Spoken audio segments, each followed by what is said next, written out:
Bonsoir à tous et bienvenue si vous nous rejoignez à l'instant pour un nouvel entretien du synode. Aujourd'hui, nous avons la grande joie d'accueillir le cardinal, archevêque de Barcelone, Monseigneur Luis Martinez Sistac. Bonjour Éminence. Bonjour. Bonjour. Merci d'accepter de nous accorder quelques minutes. Merci de votre invitation. Surtout que vous êtes dans ces derniers jours du synode où il y a beaucoup de travail, beaucoup de choses à faire. Exactement, oui, c'est très important d'être à toutes les sessions. Voilà, et on précise pour les téléspectateurs qu'on est là dans la toute dernière phase du synode où le groupe qui établit le rapport final à partir de toutes les propositions vous le soumet à nouveau à la réflexion et vous allez devoir samedi après-midi voter sur ce texte qui sera, final, voilà, qui sera remis au pape. Donc c'est vraiment les derniers travaux. Vous savez comme nous, Éminence, qu'il y a beaucoup d'attentes autour de ce synode, beaucoup d'espérance aussi pour beaucoup de gens. Et là, il y a presque une petite angoisse, là maintenant, ce jeudi, de dire mais finalement, est-ce que ça va donner quelque chose? Je pense que donnera le synode beaucoup de choses, mais pour toutes les familles, pour toute la famille et pour toutes les familles. Parce que la famille et le mariage de personnes avec les enfants pour vivre une communauté de vie et d'amour, pour arriver à la félicité, à la beauté, pour former ces enfants, pour pour la réalisation de ces personnes, de tous les membres, tous les positifs de la famille, l'évangile de la famille, du mariage. Il y a un problème, mais surtout nous pensons en toutes les familles, toute la famille et toutes les familles. Alors nous dirons quelque chose d'important, nécessaire. Pensons par exemple les rapports entre les épouses. Pensons les rapports des pères et des fils, la difficulté, l'adolescence. Pensons le rôle des nonnes dans la famille. Des grands-parents. Et pensons beaucoup de choses. Les personnes qui ont perdu l'épouse, les personnes qui sont seules, isolées, les personnes, et aussi les mariages qui n'ont consegué pas une communauté de vie et d'amour.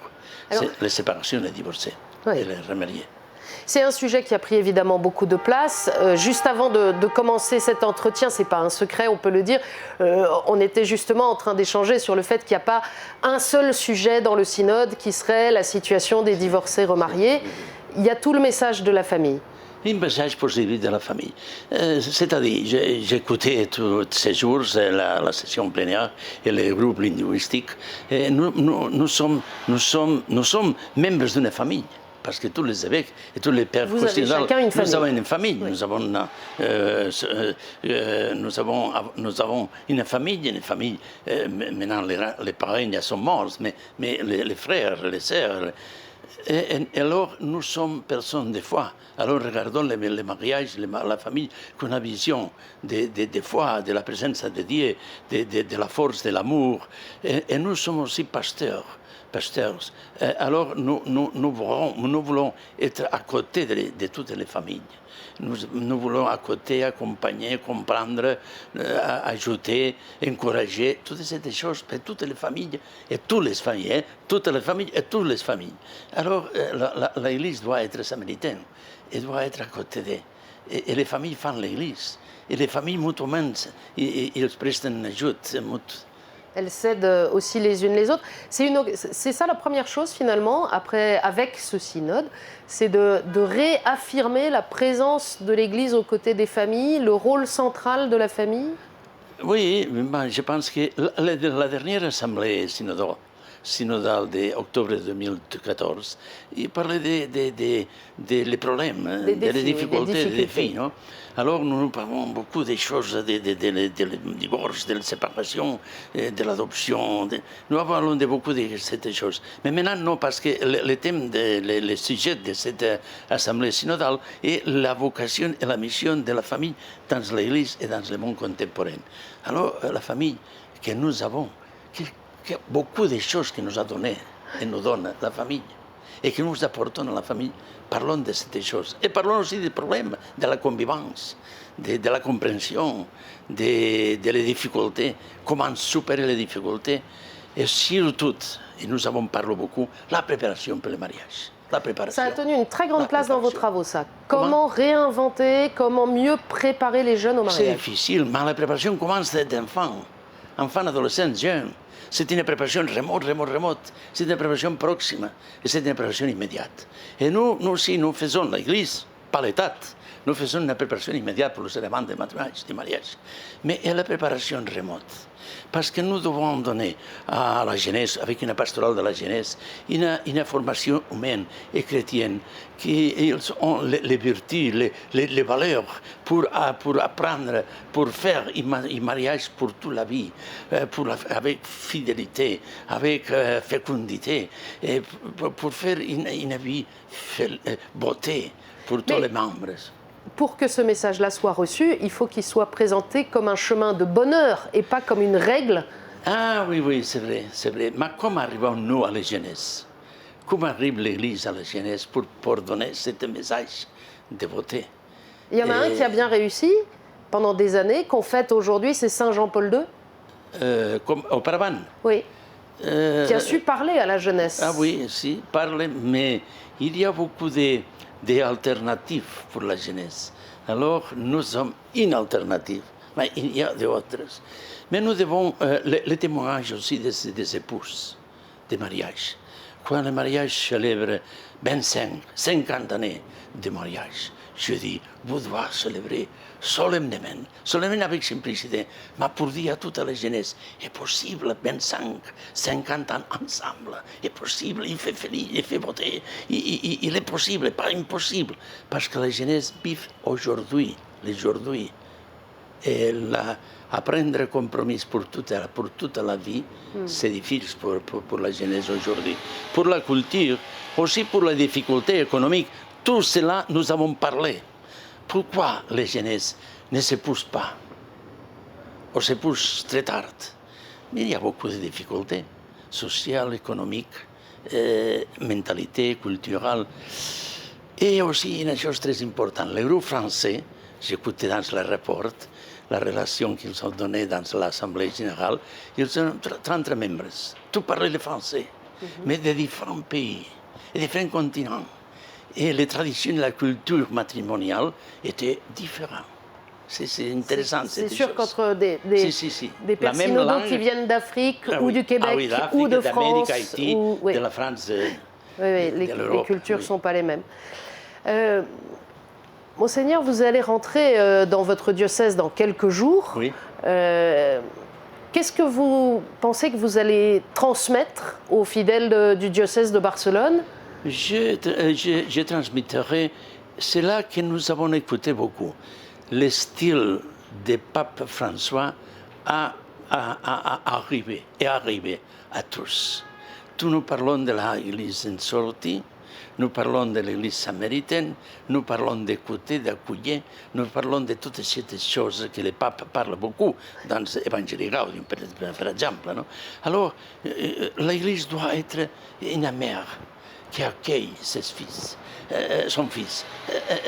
Et si l'Église, si les chrétiens, si les paroisses, si la diocèse, si tous accueillons, nous écoutons, nous sommes à côté d'eux et nous comprenons beaucoup de choses.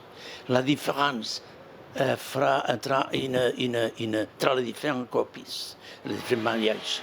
Et nous pouvons comprendre et nous pouvons valorer beaucoup en conscience la difficulté de ces personnes. Et je pense qu'il y a un chemin d'intégration dans la communauté chrétienne et l'intégration globale, divers aspects, mais aussi peut-être quelquefois l'intégration liturgique. Il y a donc une sorte de conversion, un effet François à l'intérieur même du synode. Parmi les pères synodaux, vous avez vécu une expérience de ce genre? C'est comme ça, quelque chose, mais vous me demandez le style du pape François que vous évoquez. Oui, je l'ai regardé, je l'ai écouté. Je l'ai écouté, il entre, cet style entre. entre. Peu à peu, plus ou moins, mais entre tous les pasteurs, parce que le pape a une personnalité très importante, très forte, et les propose, et il ne l'impose pas. Alors, c'est une chose importante. Et je pense que la mission de l'Église aujourd'hui, une mission d'humilité, était aussi une expérience, le synode, cette synode, de synodalité, de cheminer ensemble. Alors, c'est un mot qu'on a beaucoup entendu, mais ce n'est pas un mot très courant, on ne l'utilise pas tous les jours dans la vie quotidienne des laïcs. Qu'est-ce que ça veut dire synodalité? Synodalité signifie cheminer ensemble pour étudier ensemble quelques questions de l'Église et pour répondre ensemble à cette question, à ce problème. Même quand on n'est pas du tout d'accord. C'est impossible que toute l'Église aussi rende pleinement d'accord. Mais le pape a dit que nous devons parler sincèrement, nous avons parlé sincèrement, et il a dit aussi que nous devons écouter avec humilité. Parce que je dois apprendre des autres, je dois renoncer à quelque chose que je pense, parce que nous nous enrichons mutuellement pour les apportations des autres. Alors, il n'est pas un parlement, il n'était pas un parlement, le synode, mais certainement la vérité arrive avec l'apportation de tout, renonçant quelquefois à une vision personnelle pour écouter les autres, parce que Dieu parle aussi à travers les autres. Alors, au moment où il faut aboutir à la synthèse de ces travaux, il va donc falloir trouver des formulations sur lesquelles toute l'Assemblée puisse être d'accord. C'est l'objectif, en tout cas, de ceux qui rédigent. C'est l'objectif, c'est parce que le document final sera comme ça, trouver la votation, une votation positive pour tous les pères, synodaux. Pas renonçant à rien que nous ne devons pas renoncer, mais c'est des choses qui serviront, qui ajouteront à la pastorale familiale pour le bien de toutes les épouses, pour le bien de toutes les familles. Et alors, nous disons notre conseil au pape François, ici il y a notre conseil. Voilà. Et après, c'est le pape qui choisit quoi en faire. On voit déjà des choses qui se dessinent. On a dit que ce n'était pas le seul sujet, mais on sait bien que dans nos pays, en Catalogne, mais aussi en France et dans beaucoup de pays, il y a une grande attente des divorcés remariés, par exemple. Vous avez parlé de l'intégration dans la communauté paroissiale. Nous avons parlé de l'intégration de cette épouse chrétienne et l'intégration. Déjà, la familiale consortio de Jean-Paul II, il parle, mais nous pouvons avancer encore de participation. Il y a des groupes qui ont fait des propositions, parce qu'aujourd'hui, ils ne peuvent pas être parrains ou marraines ou catéchistes. Ces choses sont sorties. Je ne sais pas si le document dernier, au final, parlera concrètement de ces choses, mais c'est une attitude d'avancer, d'étudier tout cela qui est possible d'offrir et que les communautés chrétiennes sont capables de comprendre. Il faut faire cette chose.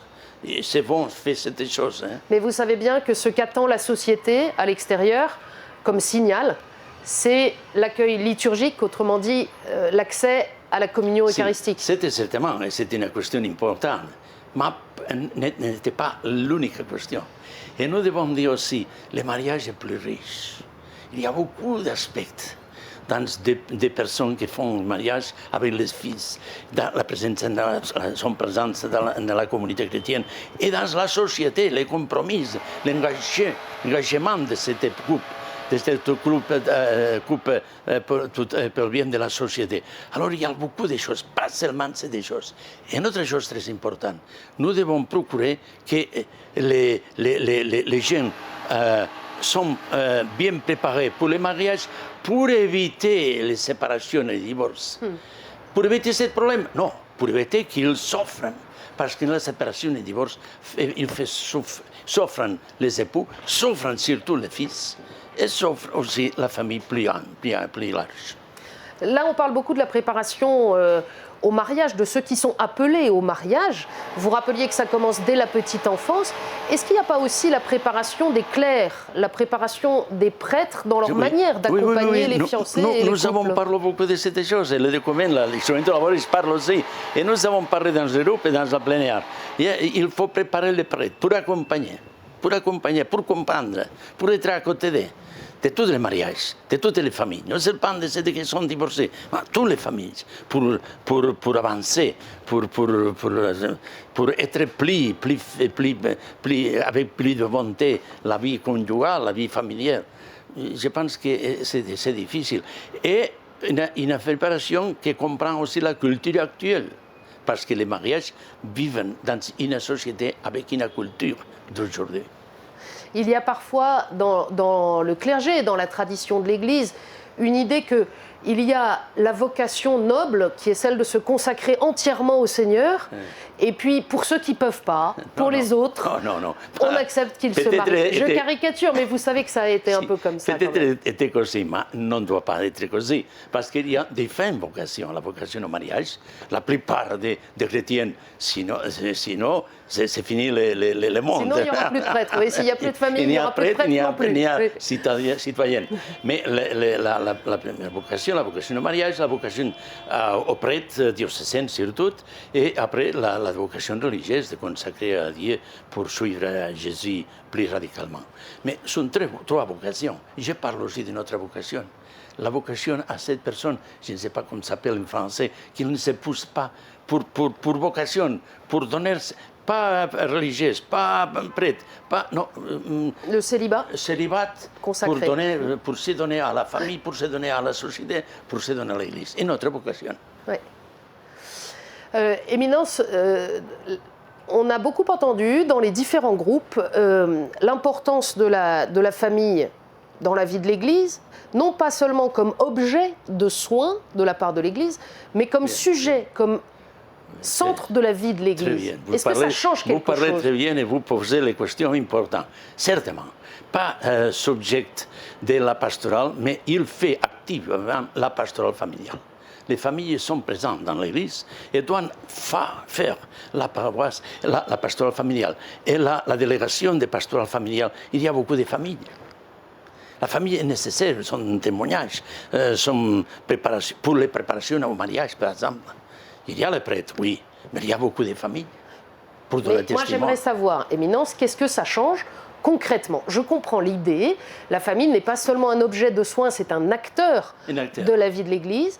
Mais qu'est-ce que ça change dans la vie d'une paroisse de dire que les familles sont pas seulement objets, mais sujets de l'évangélisation? Qu'est-ce que ça change?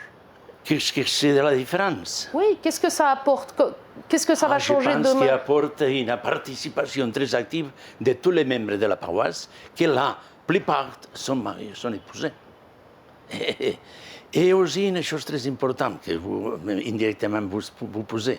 Et la paroisse doit fomenter une spiritualité matrimoniale, conjugale, mais une spiritualité laïcale, parce que selon le Concile Vatican II, la mission spécifique de laïc chrétienne n'est pas dans la communauté, sinon dans le monde, dans la société, dans les champs de la culture, de l'économie, de la politique.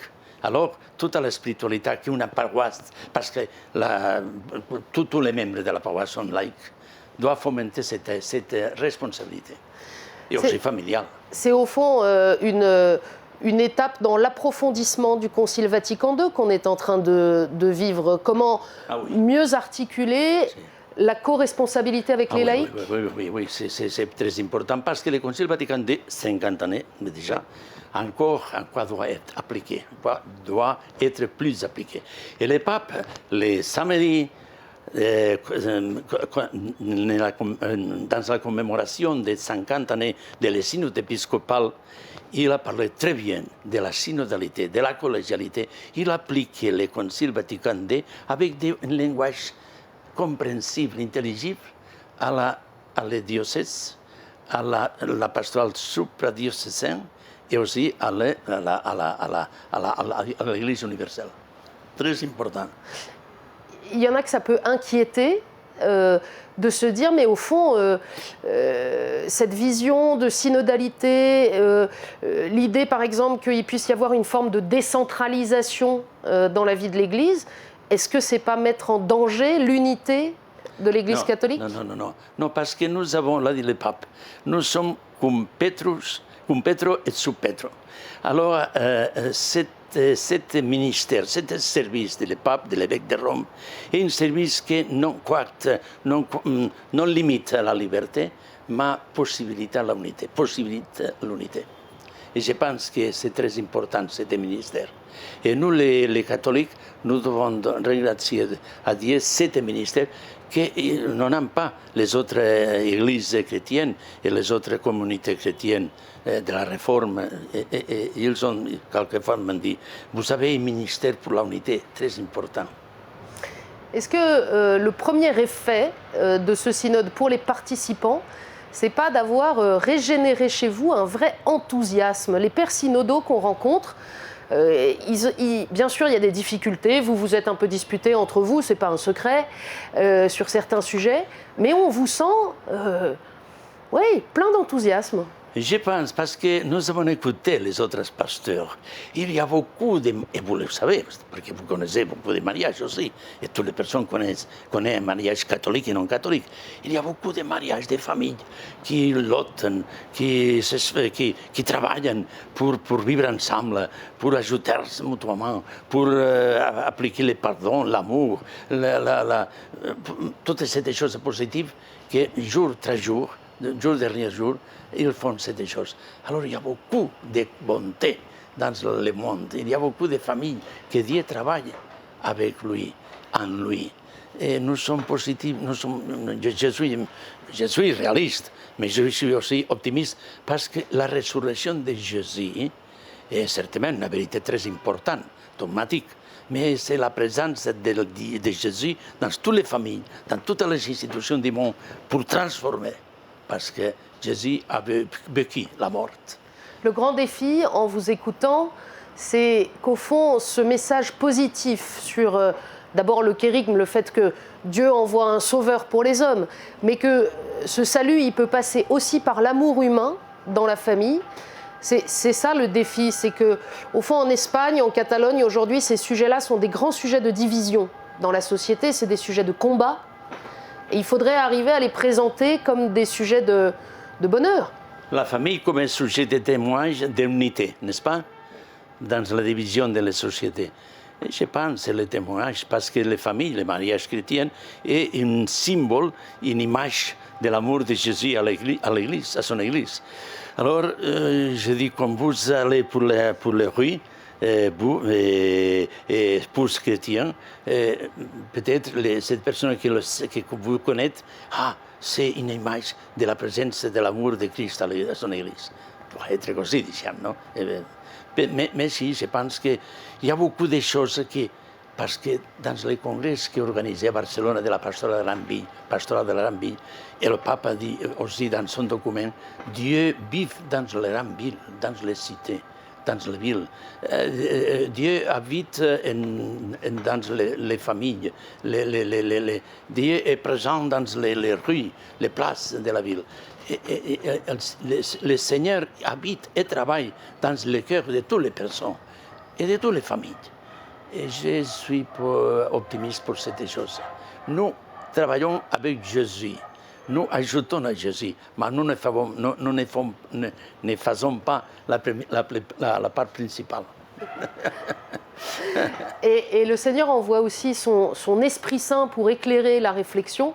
On a beaucoup expliqué que depuis le début de ce synode, que dans la foi, les pères synodaux réfléchissent, utilisent leur intelligence, leur connaissance, mais croient aussi que c'est l'Esprit Saint qui conduit leurs travaux. Alors vous arrivez maintenant au moment du vote.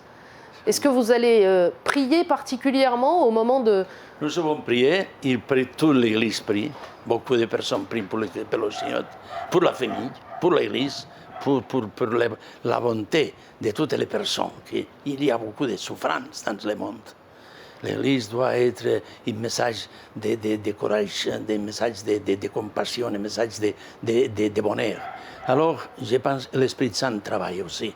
Et nous chercherons, avec le travail que nous avons fait, la réflexion que nous avons fait, dans la votation, d'interpréter cela qui est mieux pour le bien de toutes les familles. Merci, Éminence. Les fidèles vont continuer à prier pour vos travaux jusqu'à la clôture de ce synode dimanche. Merci beaucoup. Une salutation à tous.